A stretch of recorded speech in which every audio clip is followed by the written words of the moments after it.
大家好。今天呢，我到广州来办事，顺便呢就来到了越秀公园附近。刚刚我从越秀公园站2号线的地铁站出来，这里应该是西出口。出来这边呢，就在交易会，其实是老的交易会的地方了啊。但这边呢也变化很大，我们来看一看。我的对面那个山坡呢，就是越秀公园啊。这个边上的一座大楼叫成一会，是一个商业大楼了。但其实呢，它是广州越秀国际会议中心。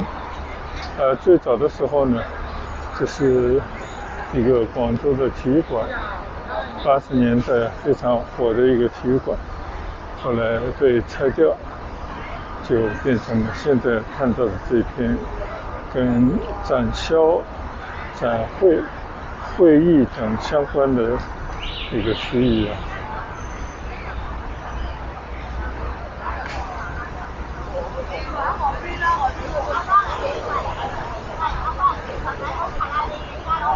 这里呢还有一个小广场啊，还保留了几棵大的榕树。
以前的交易会呢，现在就改了名字叫流花中心了，但它实际上还是一个民间形式的商品的交易的地方。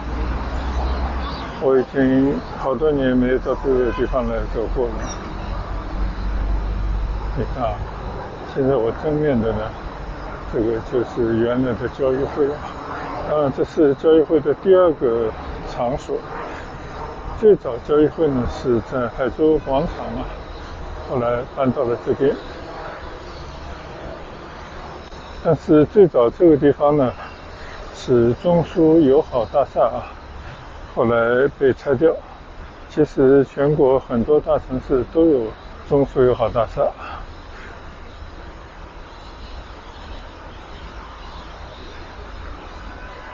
在改革开放那个年代啊，这个地方是广州的旺地，主要呢就是交易会开门迎客啊，四海宾朋汇聚于此，每年2次，雷打不动。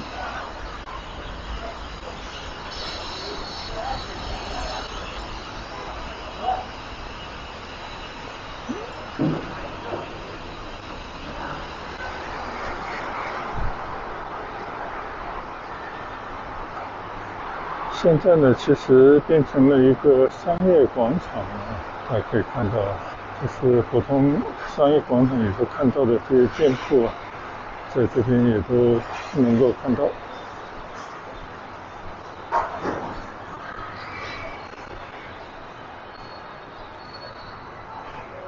可能时间尚早啊，大部分的店铺还没有开门。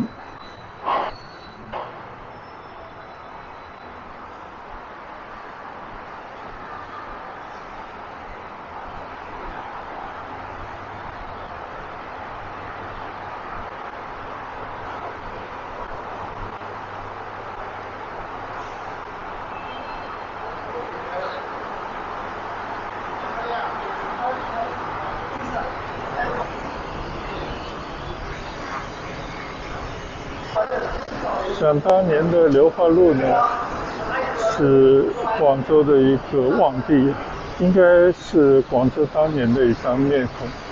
首先呢，就是我现在站的交易会，这边呢就是广州在当年那个闭塞的年代唯一对外敞开的窗口。每年一到春季和秋季的2届交易会会迎来世界各地的一些人们，所以呢也是国际交流的一个窗口。除了交易会呢，我的左侧就是艺术公园。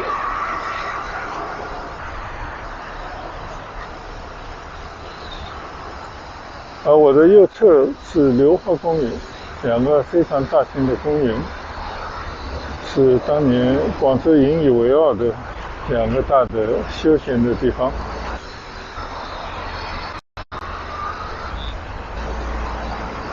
正对着呢就是东方宾馆就那个年代刚刚建的时候呢还叫羊城宾馆，因为它实际上就是交易会的一个配套。然后改革开放之后呢，就有了现在我对面的中国大酒店。现在呢，我已经来到了流花路马路的对面了，就是正对着老交易会的东方宾馆的门口。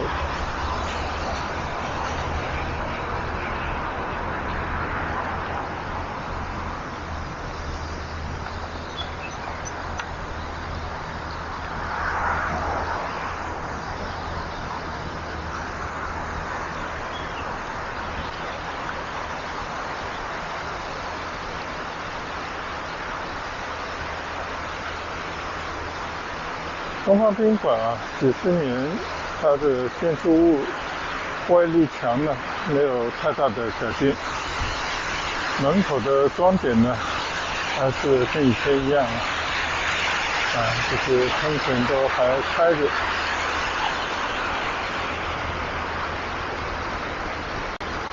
对广州来讲水为财，任何地方呢都要有一些水的庄严才行。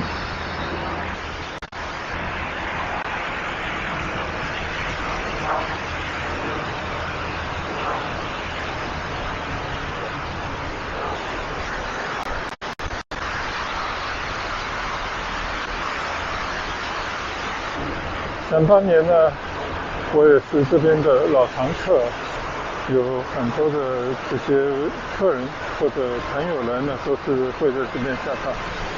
特别是那个疫情的年代，在广州呢还比较缺乏物质的那个年代，东方宾馆呢也是一个首屈一指的5星级酒店。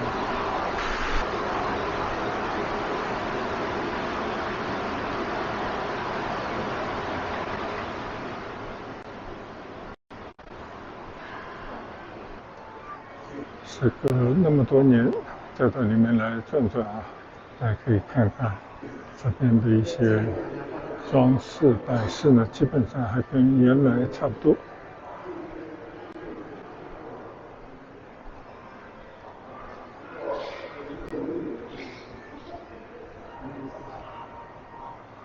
中国式的古董家具。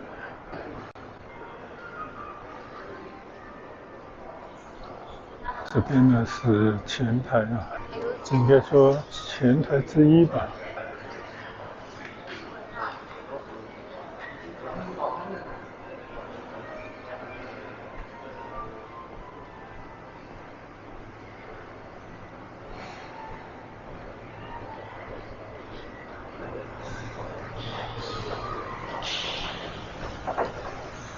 特别想到里面来转一转就是这个酒店后面的一个花园。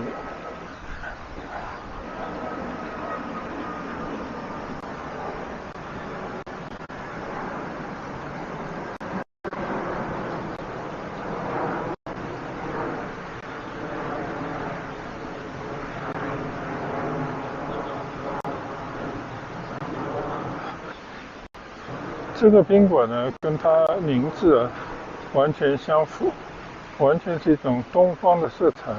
而且还有很多羊城的传说，比方这边就有5只羊这样的雕塑，就代表着5羊。当然，它原来的名字就叫羊城宾馆了。我们来看一看这个房子和底下的这些酒廊。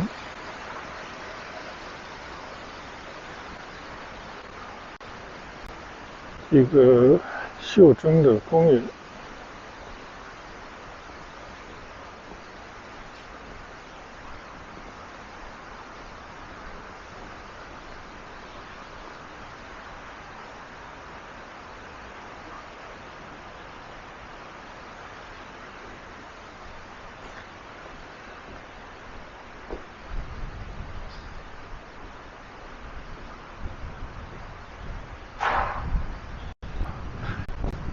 虽然呢，这边热度已经不像往年了，我看很多的区域呢都出租出去了。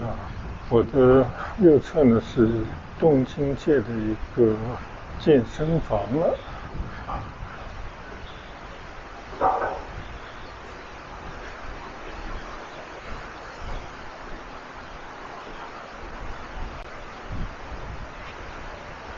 这个泳池呢还保留着。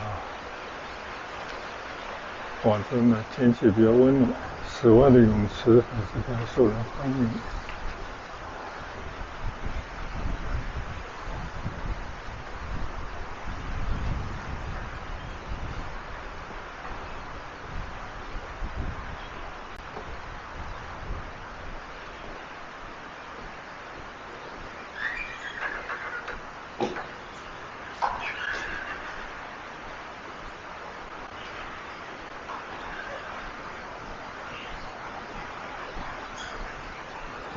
我们还有很多小朋友的画作。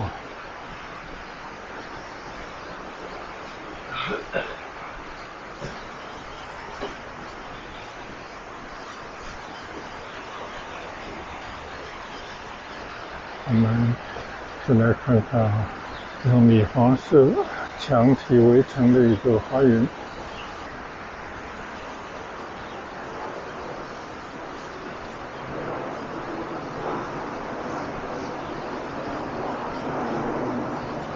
虽然呢，整个酒店呢还是保持着一种状态嘛，因为毕竟它还是有人在打理，但是就感觉整体上来讲呢，这边呢已经是风光不再，或者呢，广州这样的酒店越来越多，5星级的酒店呢层出不穷，所以自然而然呢就造成了像这些地方呢就变得平常了。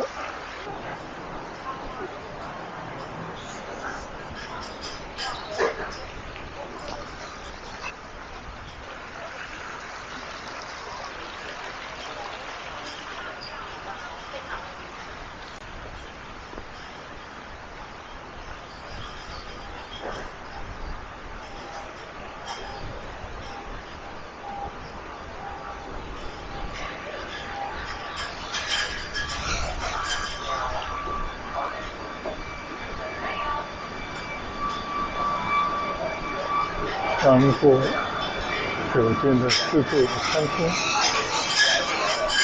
对，这个自助餐厅还是不错的，它既有室内也有室外2个部分。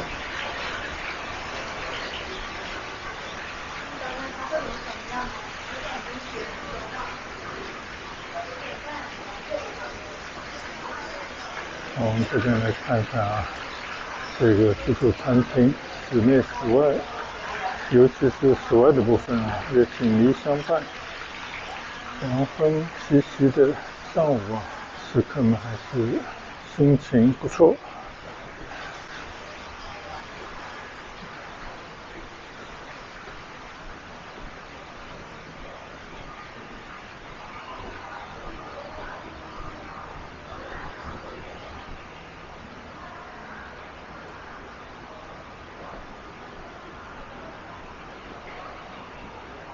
这个呢就是东方宾馆里面的一个花园，真的面积是不小而且这些年应该没什么改动，基本上还是老样子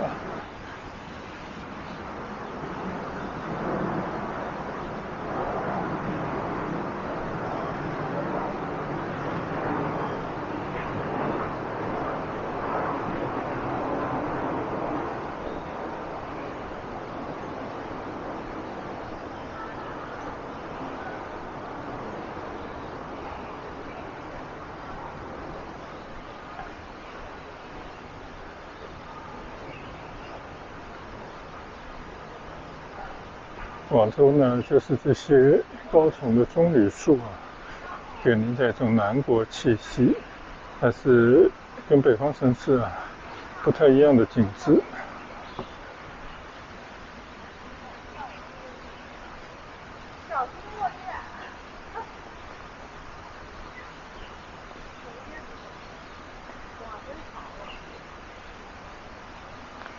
小心叶子，落叶不是椰子，椰子嘎嘎嘎嘎。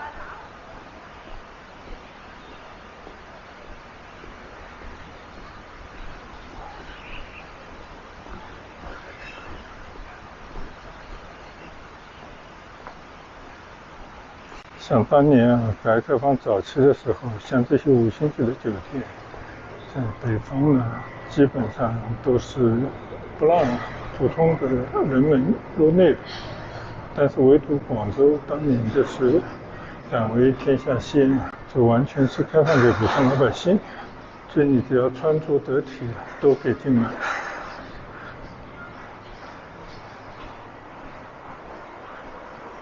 这边墙上呢，你看啊，还有很多当年的照片，1986、90，那应该是这个宾馆当年最辉煌的时候吧。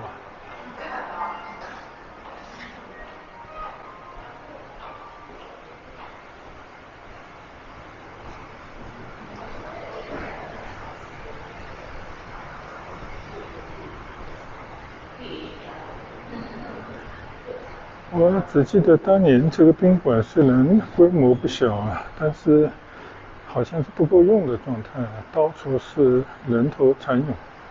但现在呢，显得有点空旷，有点富裕了。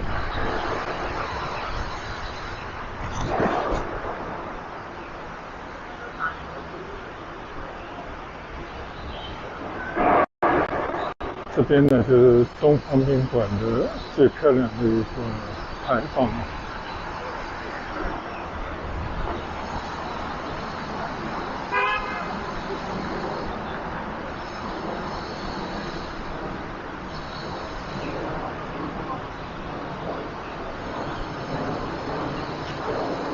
好，现在呢，我在牌坊跟前啊，在四周的来看一看整个东方宾馆的全景。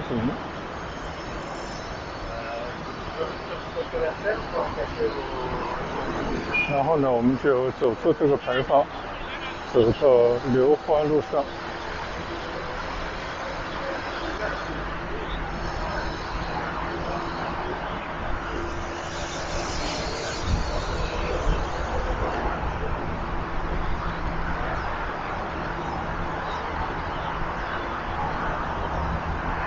今年的秋季交易会呢，才刚结束不久。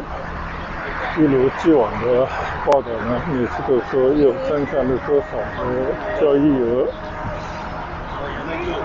但是呢，也有自媒体说，今年的交易会啊，看不到西方来的客人。那我们也搞不清楚现在这个生意都在跟谁做。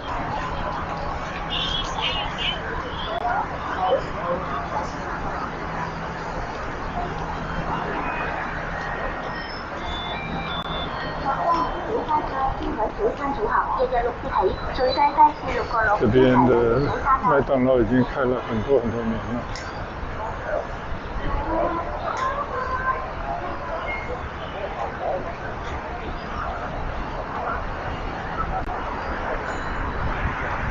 转眼呢，我就来到了东方宾馆隔壁的另外一个5星级酒店——中国大酒店啊。就刚刚有跟大家提到，这个中国大酒店呢，是香港的一些富商，也包括李嘉诚等人啊，集资兴建的一个酒店。它跟白天鹅宾馆和花园酒店成为广州改革开放年代最著名的3个涉外的5星级酒店。当时我也是占着在这边工作的机会，结识了很多中国大酒店里面的高层管理人员。所以呢，我们以前都有机会一睹这些总统套房等等室内的装潢。但这一行呢，已经过了30多年了。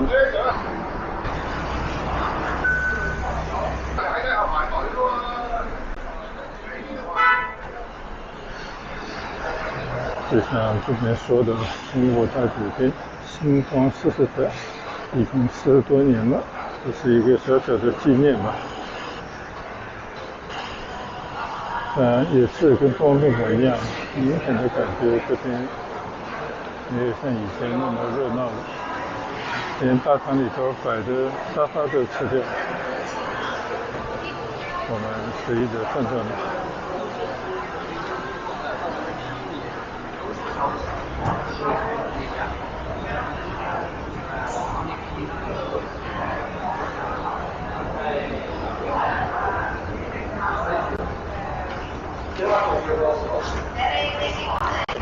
跟东方宾馆一样，现在这些地方呢都是各个地方在这边开会的场所的。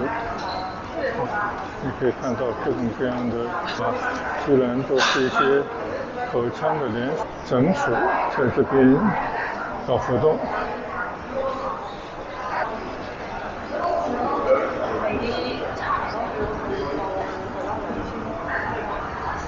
从一个当年世界各地最珍贵的贵宾热衷下榻的一个酒店到现在呢，成了普通人的利用，而且更多的是通过会晤，通过开会，还有招呼普通的旅游客这样的一个酒店，这个转变还是非常的大。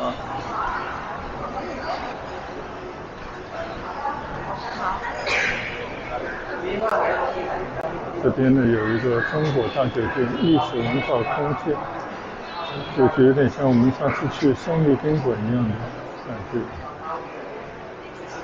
到这边来重温一下这段历史。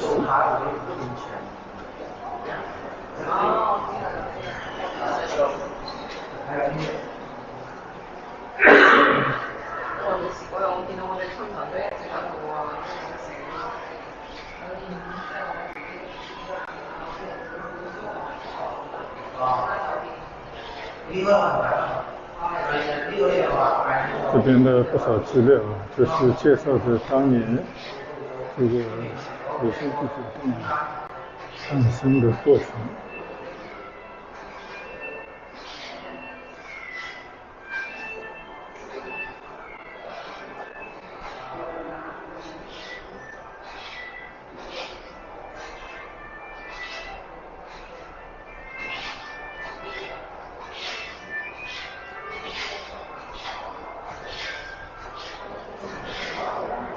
是在广州当年对传统粤菜的一些发掘。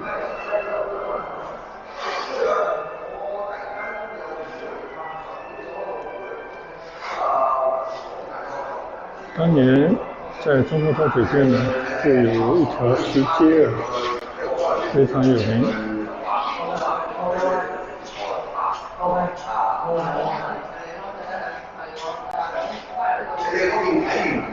中国大酒店是一个传奇，一个根植于中国改革开放热土的传奇。看看当年那些公关小姐。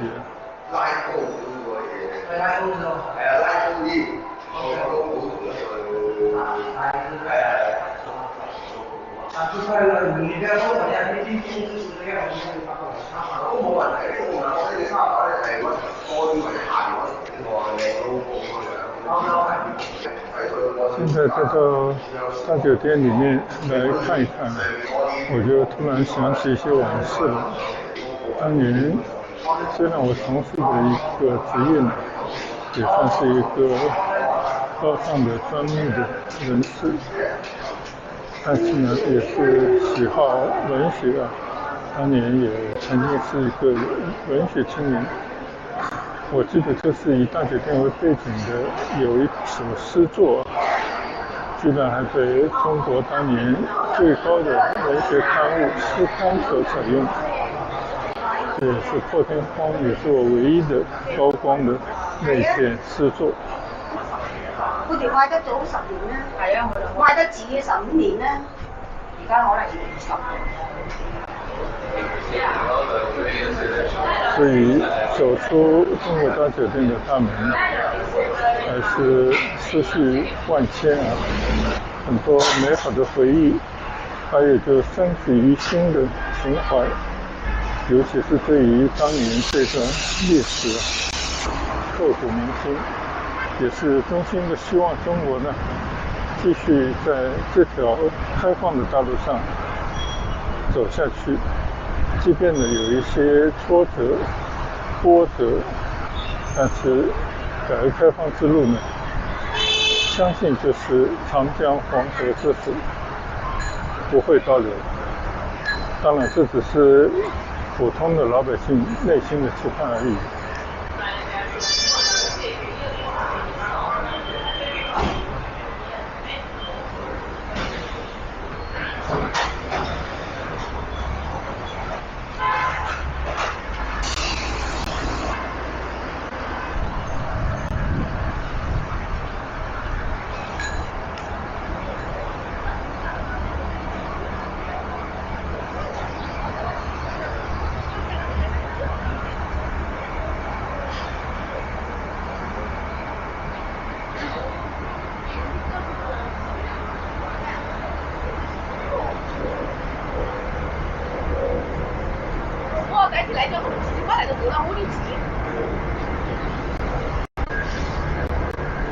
中国大酒店的面积还是相当大的，而且在这个地区来讲啊，它的楼层也是很高的，就是有一种气势，特别是它的入口啊，做成了狮子口，有一种鹤立鸡群、气吞山河的感觉。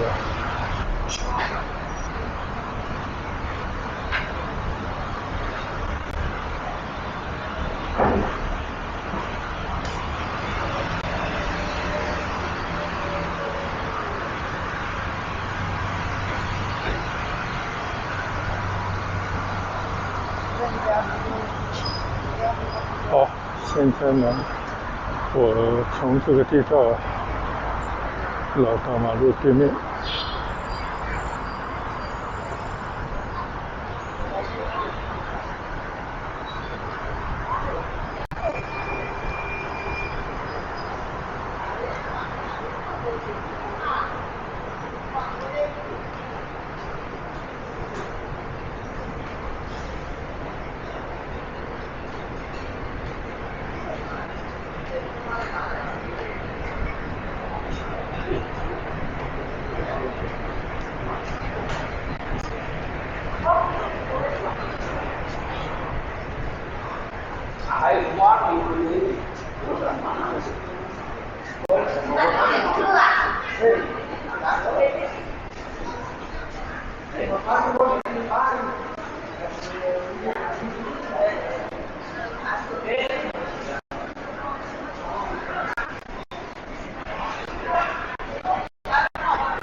现在呢，我在走回到地下通道，准备从另外一个出口，第一出口再上楼去。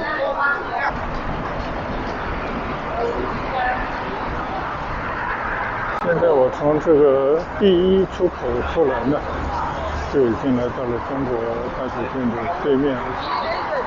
我们在这边呢，再张望一下中国大酒店，因为这边呢应该是它的正面。圆弧形的一堵墙，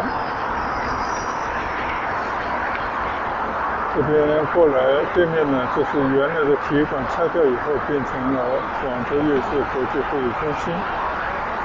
我从这边呢准备走过去，去走一段越秀公园里面的路。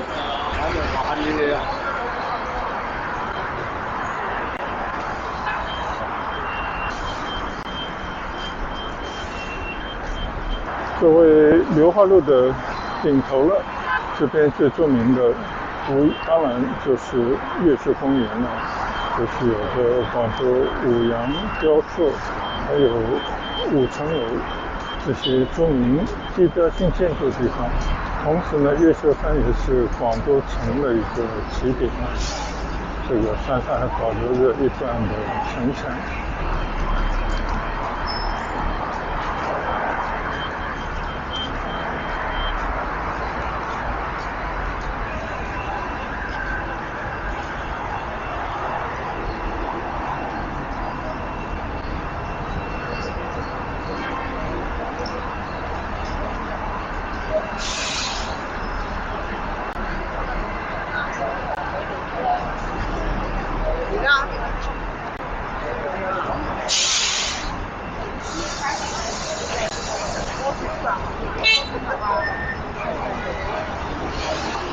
越秀公园门前呢也是一个公交站，很多路的电车、bus 都会到这边来停靠。我相信呢，这边也是最受广州老百姓欢迎的一个散步休闲的公园。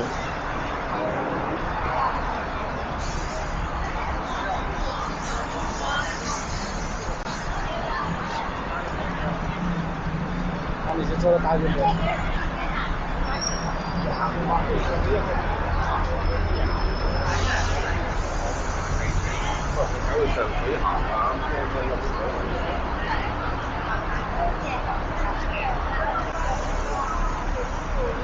现在呢，我已经来到了越秀公园的门口了。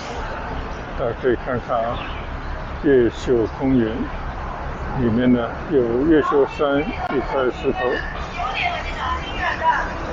这边呢还有很多的旅游大巴在那边喊着去各个地方。9點40清遠飛龍塘上車啦！9點40清遠西門塘。好，既然来了，我们就到越秀公园里面去走走吧。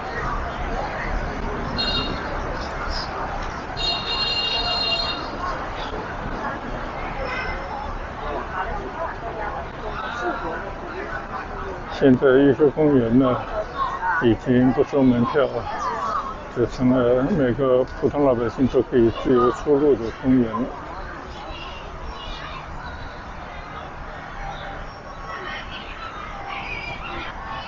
越秀公园呢其实是一片山坡，当然山上呢也有一些小湖，所以有山有水，非常漂亮的地方。这个就是越秀山3个字，一块大石头。老百姓呢总是在这种湖边啊这种地方休闲。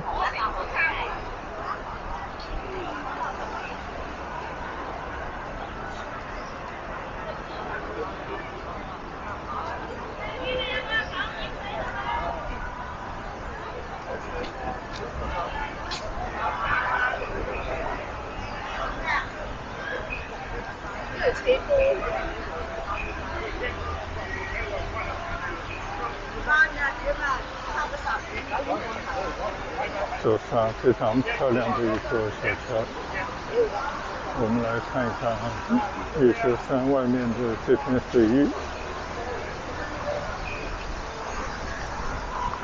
就以前越秀山呢作为一座城的最高点，也是它的起点，它边上呢有护城河，一直呢去到珠江。其实以前广州的城并不大，当然这些呢都在历史的岁月当中慢慢的就变得烟消云散。现在这座城呢只是留在记忆当中，成了大家的一个念想，或者呢以前的老城跟现在的社会已经融为一体。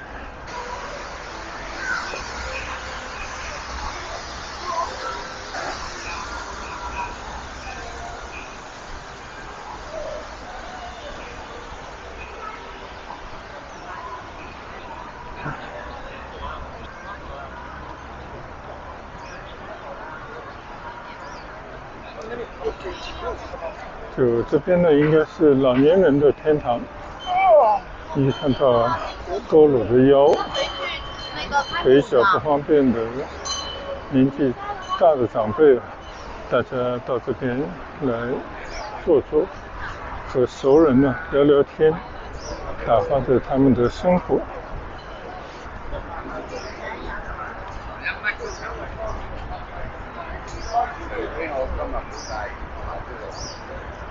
不知道这边是重新开发过了呢，还是跟我的印象有误。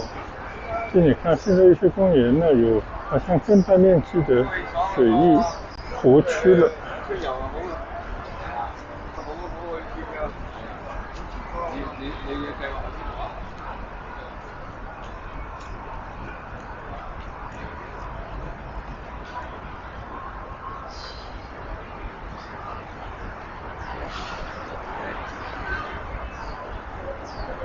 你看湖里停了很多的小游船，这个湖面上呢还有很多的鸭子悠闲的在那边游弋。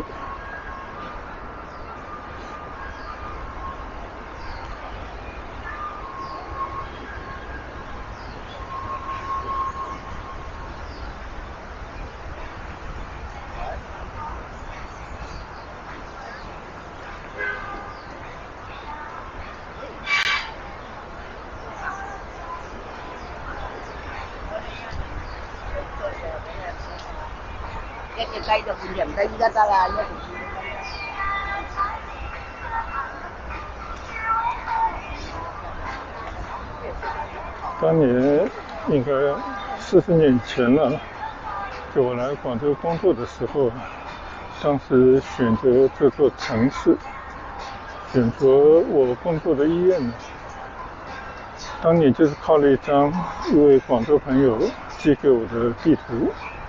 在这张老的广州市地图上面呢，我不但找到了我的医院，还找到了我的医院边上的2个公园，一个呢就是越秀公园，一个就是流花公园。当然还有当时来讲交通方便的地理的优势等等，这些呢间接的就帮我做出了选择。我们来看一看这片湖区，尤其是现在公园的这些围墙都拆掉，变成了那种可以看到里面的栅栏，这就使得从马路上呢就可以看到这个公园里面。你看这个湖边的这些花，应该都是些三角梅就不但是公园里面，你可以看到公园对面这些高架桥，这个桥沿都是那种三角梅或者其他的一些开花的植物，这个是广州的特色。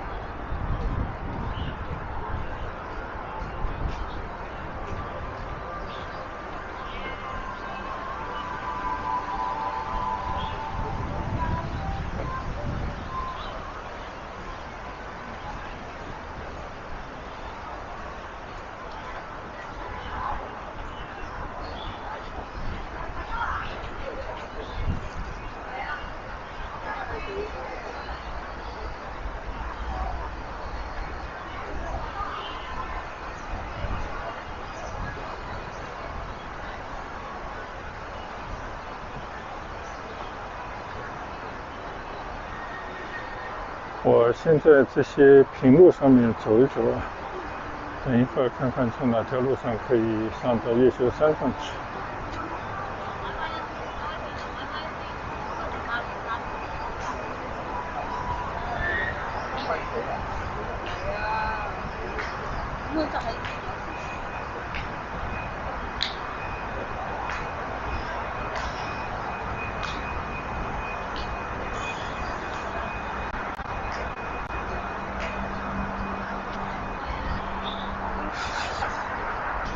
如果电池的续航能力足够呢，今天的视频应该会比较长，因为我想把我从刚刚在流花路上已经去打过卡的老交谊会、东方宾馆、中国大酒店，以及我现在行走的越秀公园里面一次过的跟大家做一个分享。当然更多的呢，我打算还是走路以慢走的方式来跟大家分享，并且呢尽量少出镜就主要把镜头留给美丽的风景。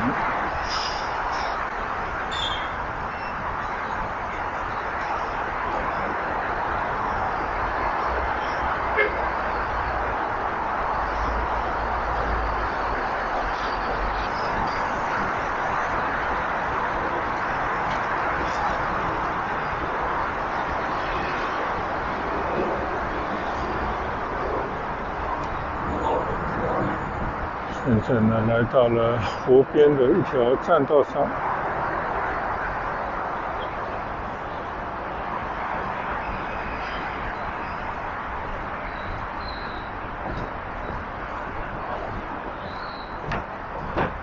我已经好久没来越秀公园了，这里面的路怎么走呢？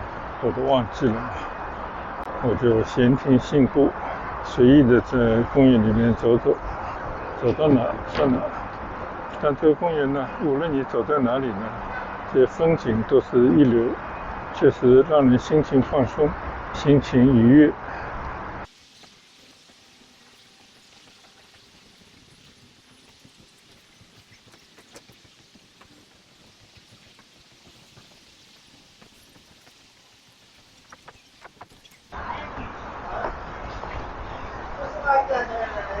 看到朋友看到11点吗？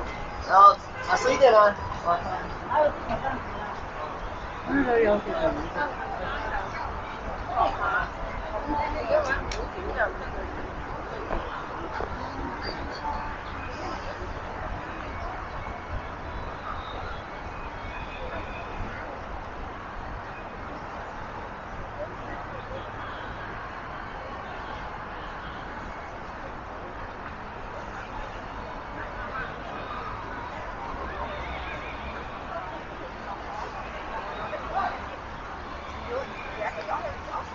看到这边有台阶可以往上走，那我就走走看我看从这边能不能去到山上。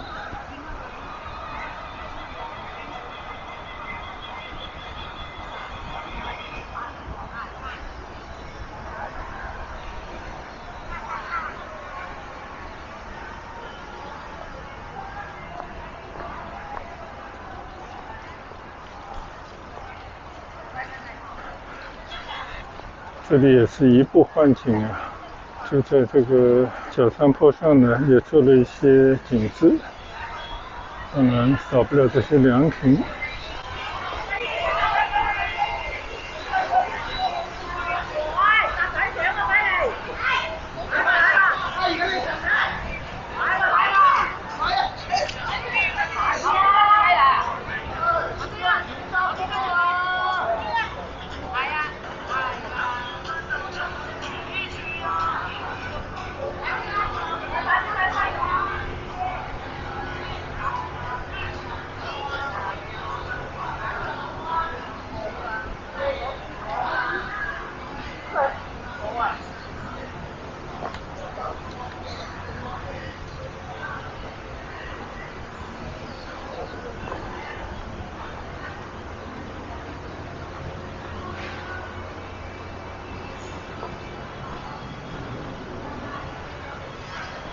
虽然越秀山呢应该并不很高但是胜在比较宏大，占地面积宽广，所以我在想着在这边山路上走走，那不是起伏的小山可以比拟的。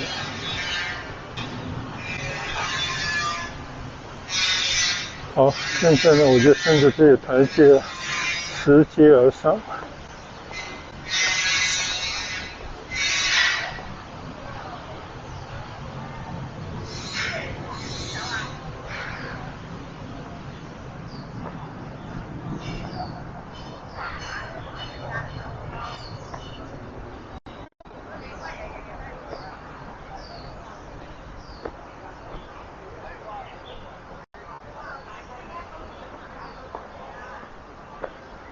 除了这台阶呢，我看到还有很多更缓的坡道。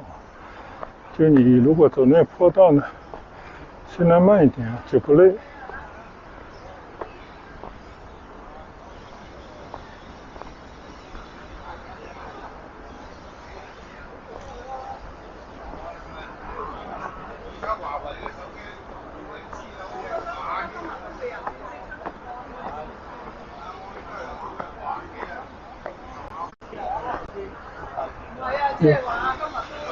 前面有只小野猫，长长的尾巴，喵。唔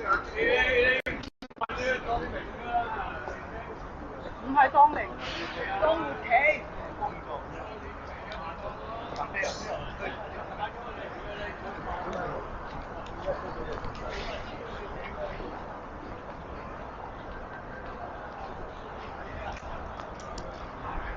这边现在已经到了半山了，山坡上有一个越秀公园草地滚球运动场。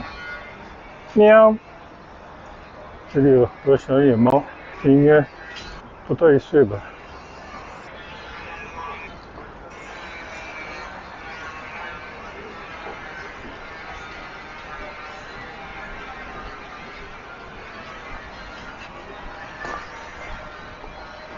这边还有个体育馆。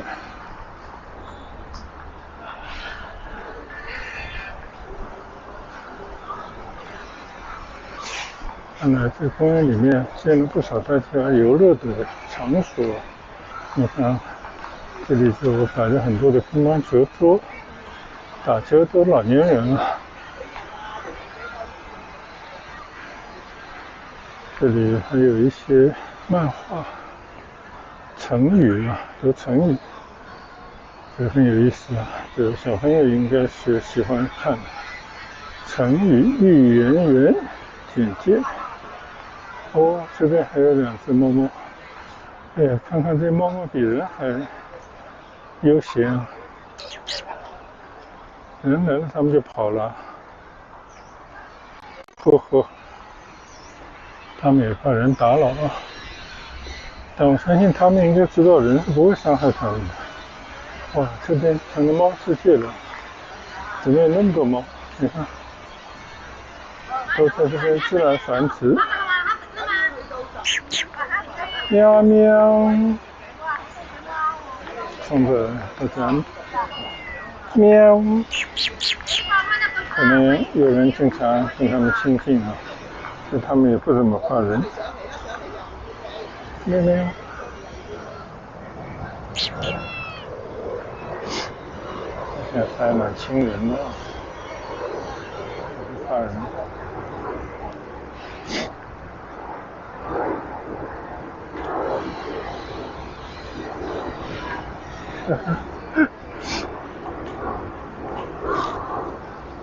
这猫猫真的挺好玩啊，很想抱一个回去养。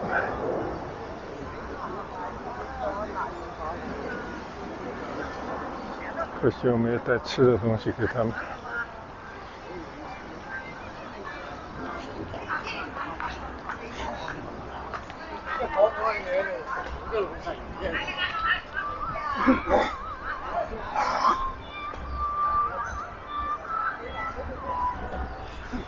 公园里面呢，也有园中园啊，碳中和主题园，各种各样的微型的小园林。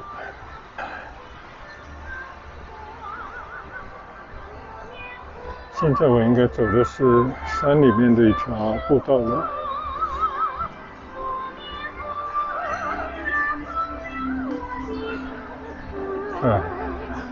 这就是我刚刚走上来的这个山坡。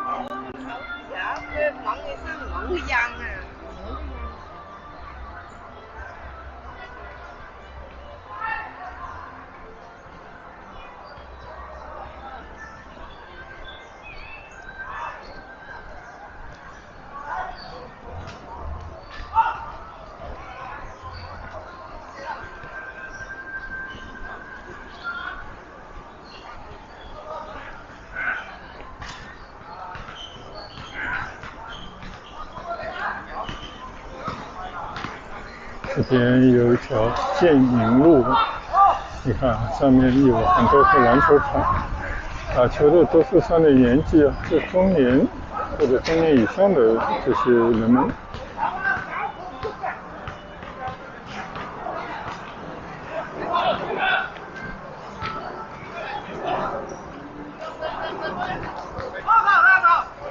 这边呢有越秀公园的导游图，现在应该是在这边，这里面很大。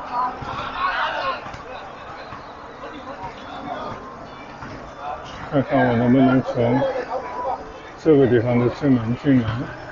刚刚去到了北门，现在这里一路过去，最终就要去到南门。我们在里面再走走。这边呢有一个越秀公园的简介。你看啊，这个公园1927年至今已经90多年了，正好应该是当年主政广州的陈济棠主政时期开始建设的一个公园。当然不只是公园，这里面有体育馆，各种各样的体育的设施。所以呢，这个地方名副其实的就是一个体育公园。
每走几步呢，都会有一些这种特色的小景点。这边是观竹地方，珠海临风，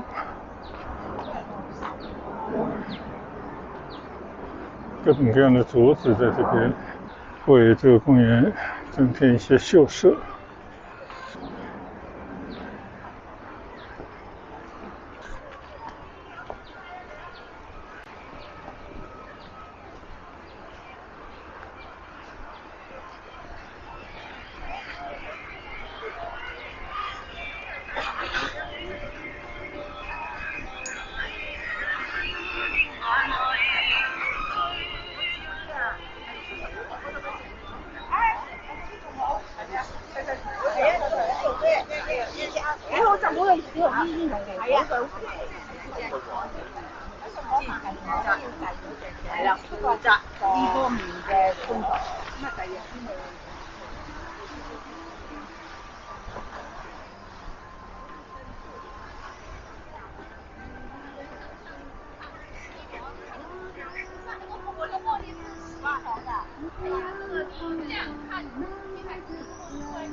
这边呢就是夕阳红广场，有个魏婉亭。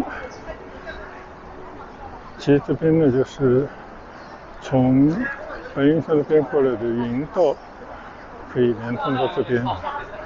我记得有一回我专门走了一趟云道，这个云道呢大概也有6-7公里长吧。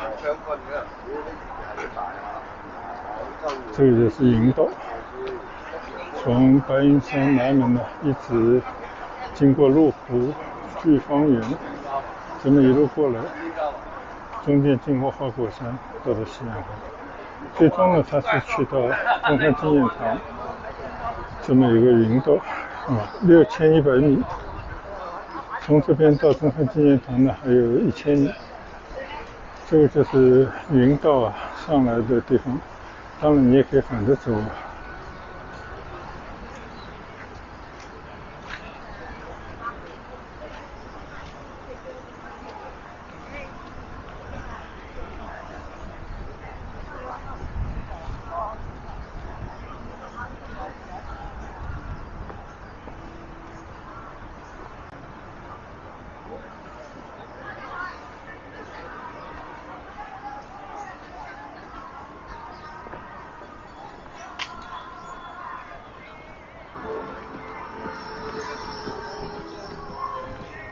因為你上場多，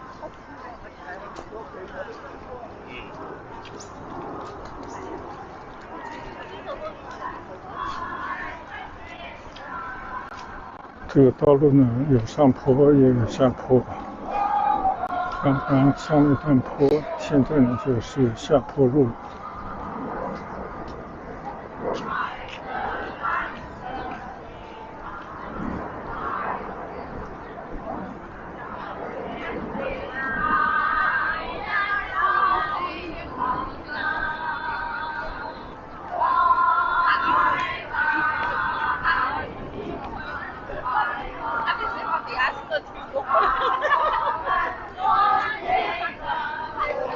其实现在走的这段路呢，也是白云云道的一部分，就是最后的1000米。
他们英文也很差。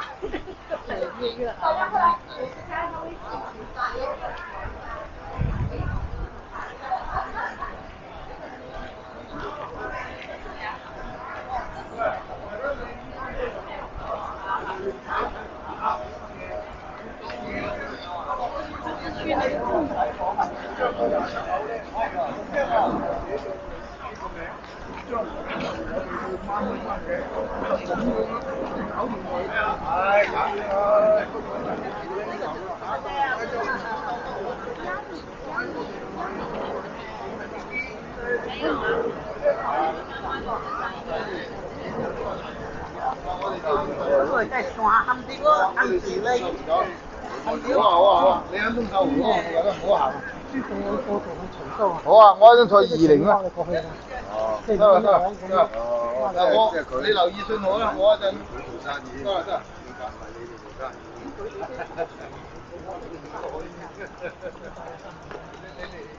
好咗啦。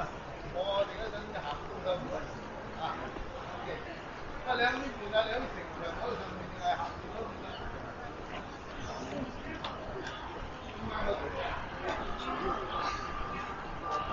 也不是，我决定要买。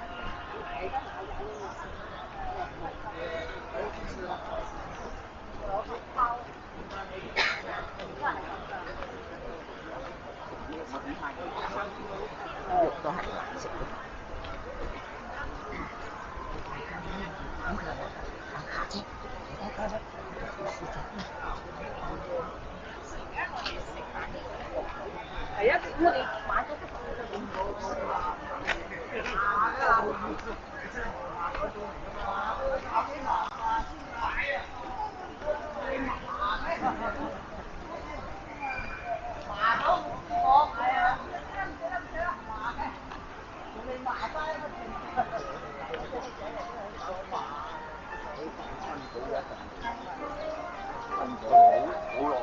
你起碼成個月先拉得到味喎。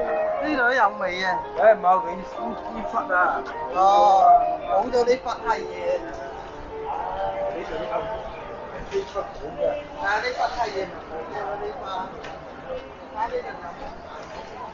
肯定有味啦。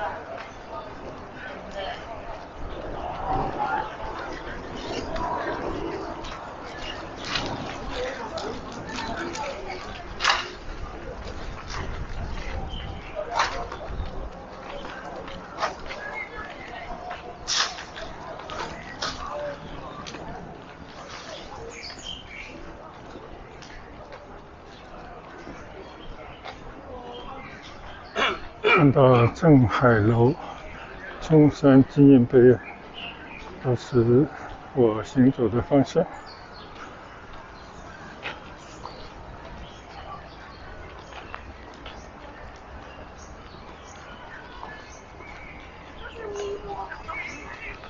回到学校，我观察的时候，都12点半。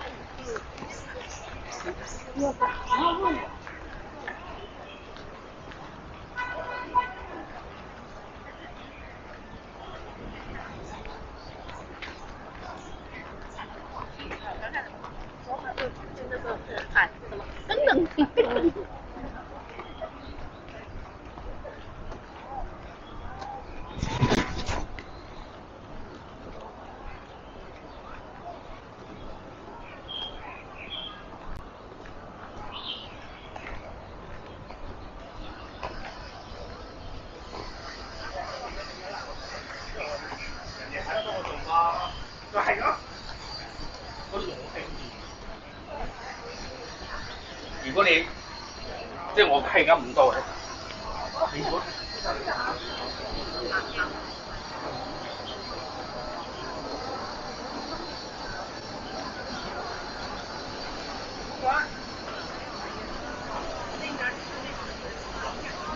现在呢，我已经来到了广州博物馆，也就是越秀山上的5层楼，也叫镇海楼的门前了。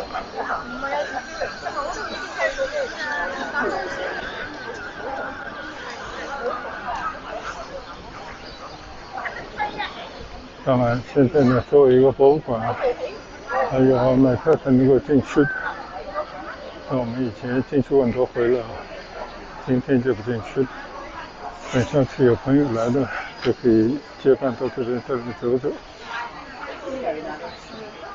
票价并不贵啊，只有10块钱而已。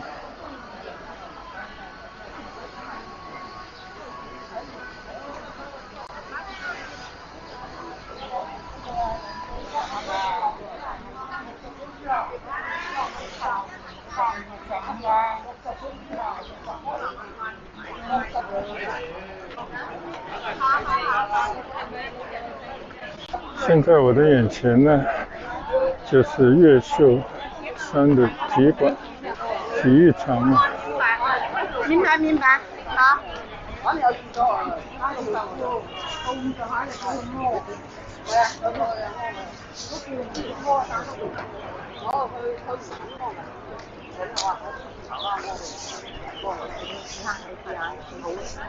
这里就是越秀山体育场了。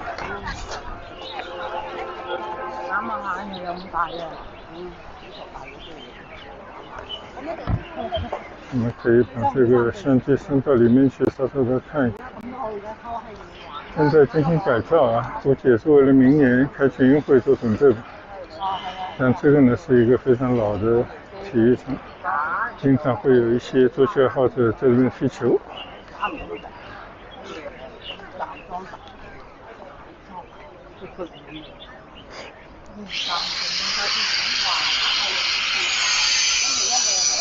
这一段呢，就是越秀山上的古城墙了。当然，这些应该是用以前的砖块啊进行过的修复。哎，这个上面有只猫咪特别可爱。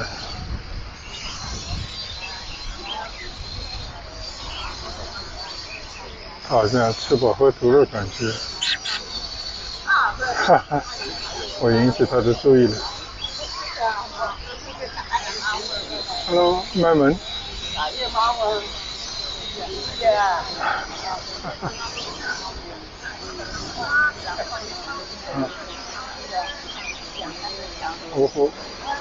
哦，它来了。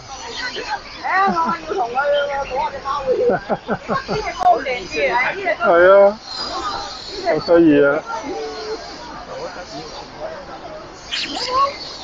喵喵，看来猫猫跟我还是蠻親近的。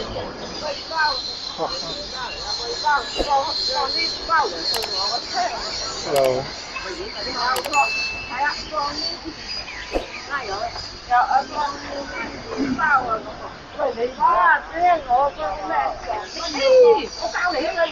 走起来还挺霸气的，它的毛色都很好，营养状态不错啊，很健康的一只猫咪。它是主动看到我走下来的一只猫咪啊，非常友善。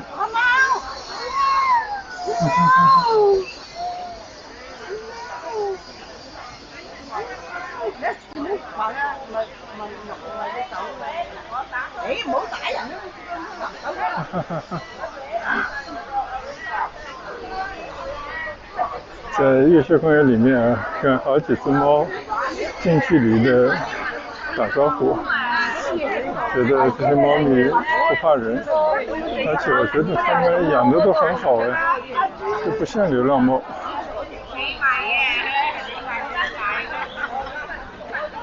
这边呢，走上去就是中山纪念碑了啊。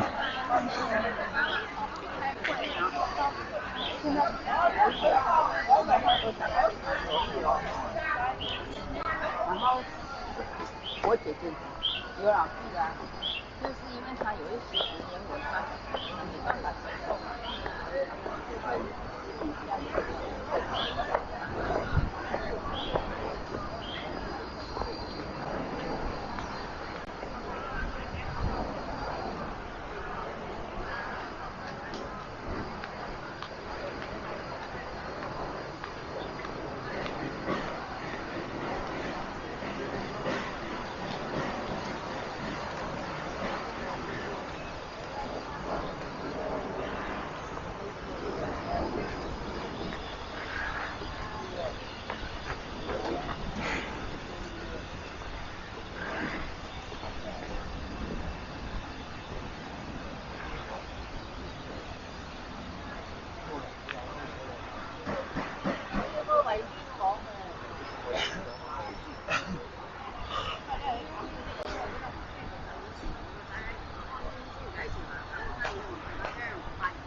企得出嚟，佢冚好舒服，佢老豆問我舒唔舒服啊？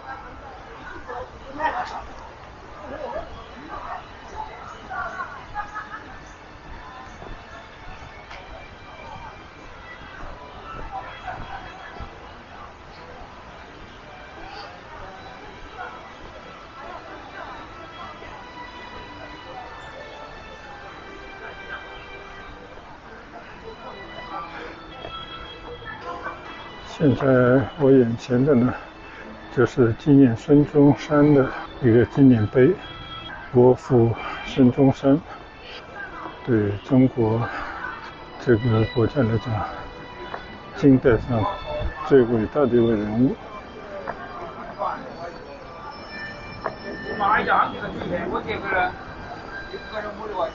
上面刻着总理的遗嘱。即係啲屋邨嗌你出嚟買，嗰條師傅拉去買呢隻嗰隻，我你買，我同我屋邨買就 OK 啦，我啲村啊啲村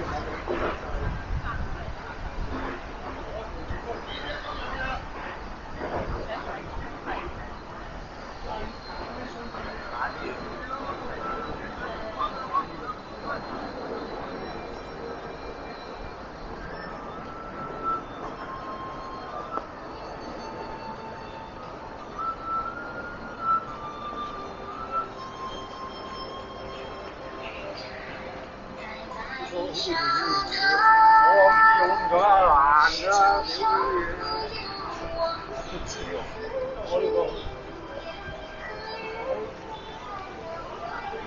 围着纪念碑一圈。如果就係嗰幾跑拍唔到，你翻2換咧，我幾廿蚊換一個掣，我呢咁貴，屌一樣嘅啫，一樣啊嘛。民国18年。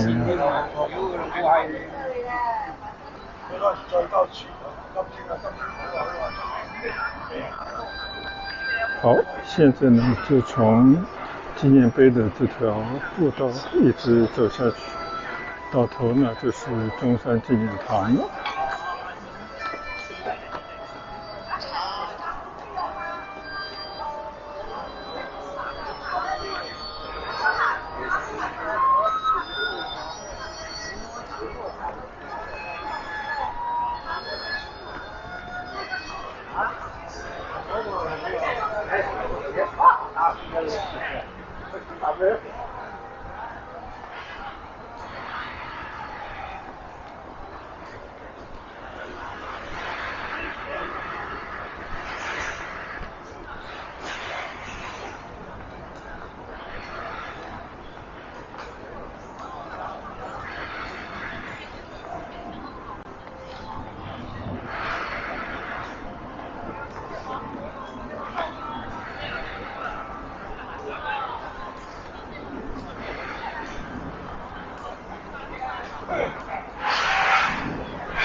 现在呢，这里都成了全国文物保护单位了。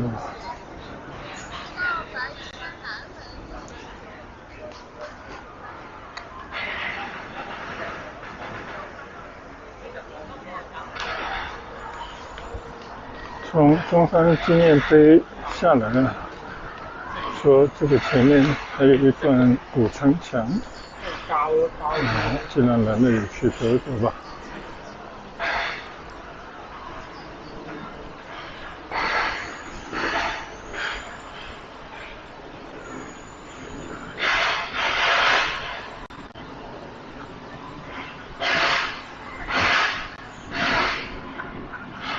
在北京路啊，就是广州老油东德线的那个步行街上啊，就有一个雕塑，其实就是塑着广州的老的城区，从越秀山呢一直到珠江。所以我们知道呢，广州城它最北边呢其实就越秀山了。那么作为一座城市呢，以前肯定都是有城墙的。那越秀山这一段呢，据说还保留着。这是我现在眼前看到的一段城墙。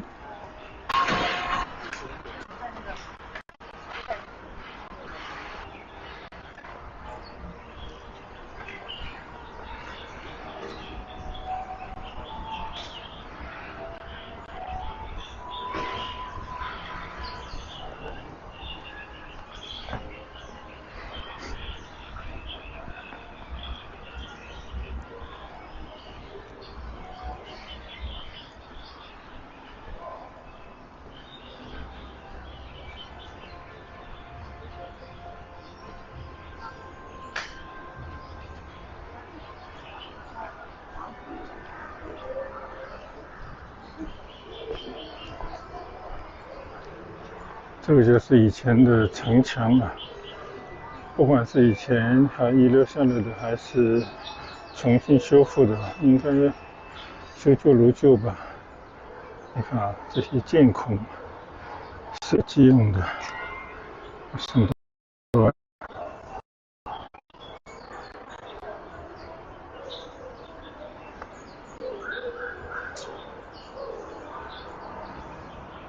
这就是广州的城墙，居高临下，易守难攻。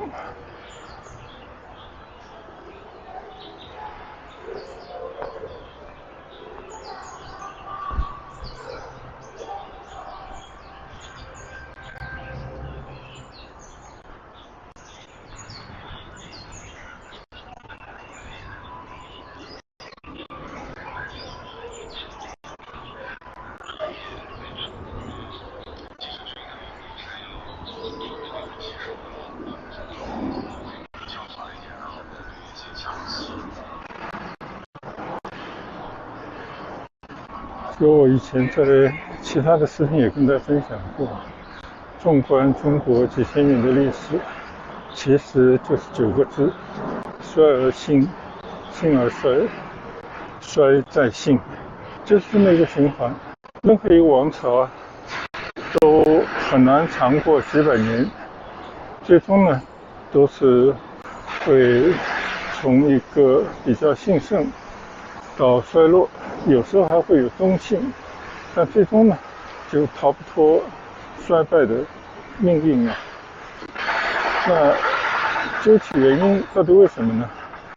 那我觉得很简单，就是中国永远都是一个帝国形态，皇帝至高无上，皇帝就是天子，那可以传承的呢，就是他的家人，不管他的家人、他的后代多么的无赖，也有可能这个基因存在的某种缺陷，但是再烂他也要传给自己人，这就是中国历史的一个规律。那等到老百姓忍无可忍的时候呢，就揭竿而起，就会推翻前朝，那就会把前朝留下来的东西呢全部砸烂了。就像我们年轻曾经经历过的破四旧立四新，是现在呢又慢慢的恢复传统的一些文化的项目，这个就是中国人的一种宿命吧。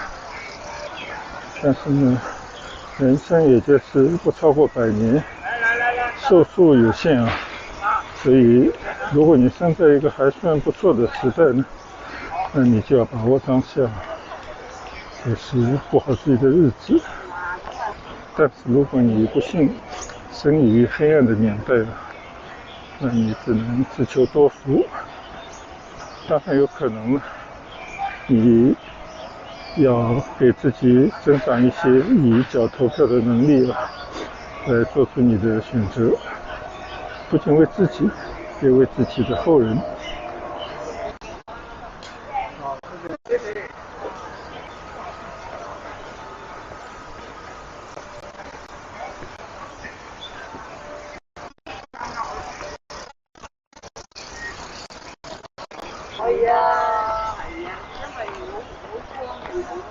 我幾級之後，打上去，因為你就仆街，抽筋。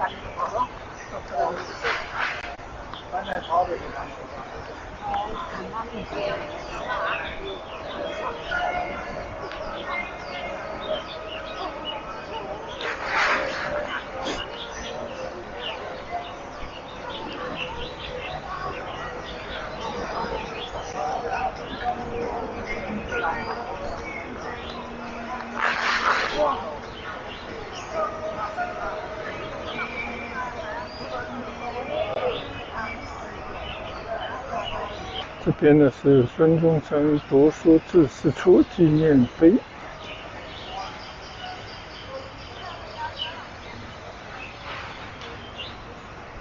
都是一些历史的遗迹啊。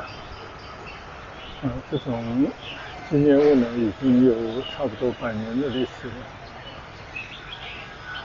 这个附近呢还有很多协同孙中山一次革命的同盟会的人物的墓地或者纪念物。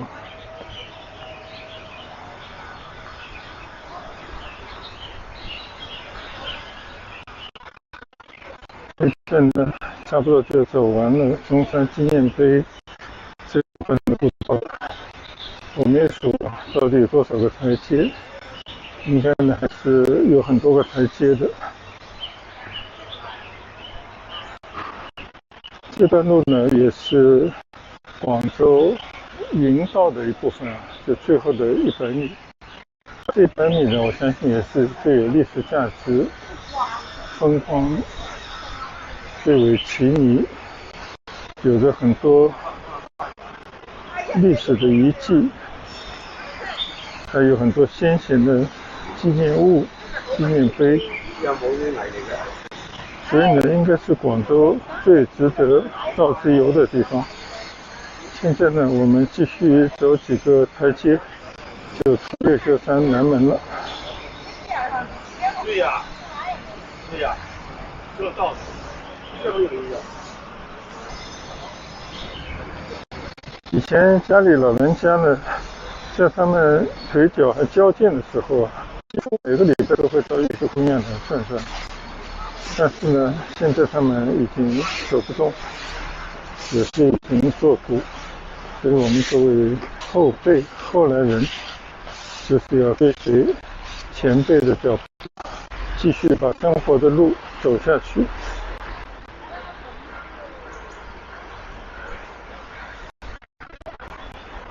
现在呢，我已经走下山来，走出越秀山的南门，跨过姻缘路呢，对面就是中山纪念堂，同样是纪念孙中山的一个著名的纪念物，其实也是一个大礼堂。这边呢，也经常举办各种活动啊。在改革开放的初期，英国的威猛乐队啊，我记得应该是在84年吧，就曾经带来了风靡世界的流行音乐。这个园林里面啊，是有一棵参天的红棉树，但现在呢，因为不是季节，并没有开花。我的右侧呢，就是这座琉璃瓦房顶的纪念馆，据说呢，也是刚刚修整一新，重新开放啊。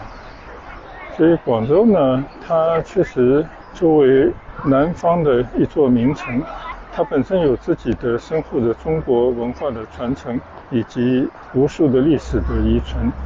它尤其是在近代啊，应该说是推动中国近代发展，推翻满清，让中国变得比较现代国家的一个主要的推动的力量啊，就大部分的这些先贤啊，都来自南方，尤其是广东。从黄花岗起义，仁人志士真的是抛头颅洒热血，在孙中山领导下，经过一次又一次的革命，最终呢推翻了满清，让中国人再也不用梳着辫子做满人的走狗，新的中国呢由此诞生。所以孙中山先生呢也被中国人尊崇为国父，这就是后代至今为什么还在纪念他的原因。天下为公，这就是孙中山的信条，也是之后的所有的执政者应该信奉的、遵循的准则。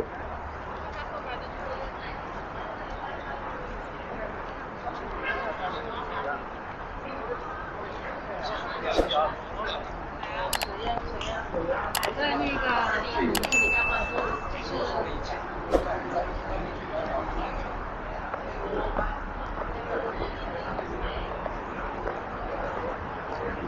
这个是中山纪念堂大堂的正门，孙中山先生的遗像。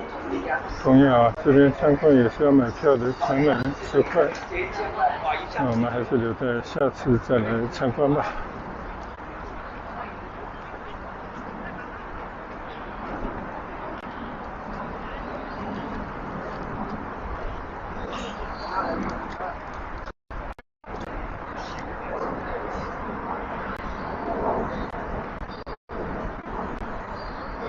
历史呢，就是需要不断的回望啊，才能够承前启后。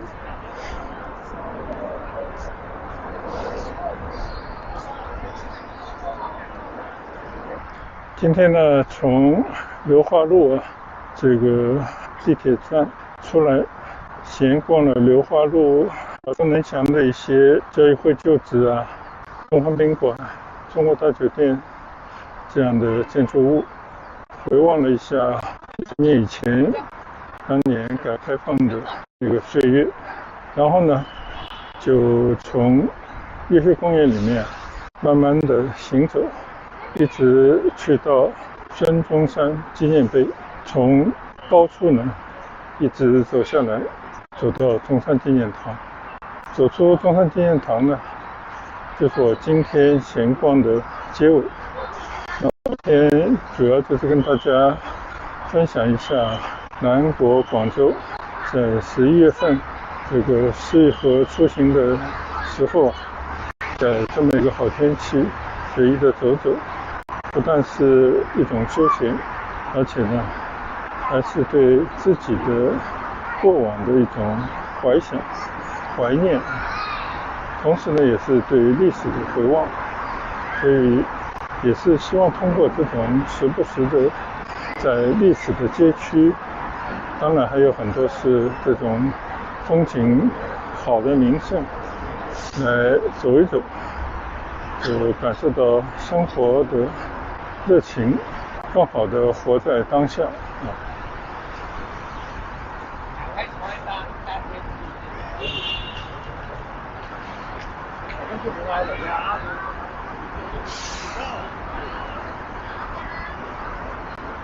好，现在呢，我再来回望一下中山纪念堂这座非常漂亮的建筑物和它跟前的孙中山先生的立像，就在这一大片草坪的前面啊，结束我今天整体的行走慢聊。我现在从这个门走出去呢，就是东风路啊。我相信边上呢会有一个纪念堂站，我还是搭乘2号地铁沿路返回启福新村。那这一段呢，我就跟大家分享到这边，也希望大家趁着美好的季节、凉爽的天气啊，出来走一走，多一些生活的快乐。祝大家健康，谢谢大家的跟随和观赏，我们改日出行再见，拜拜。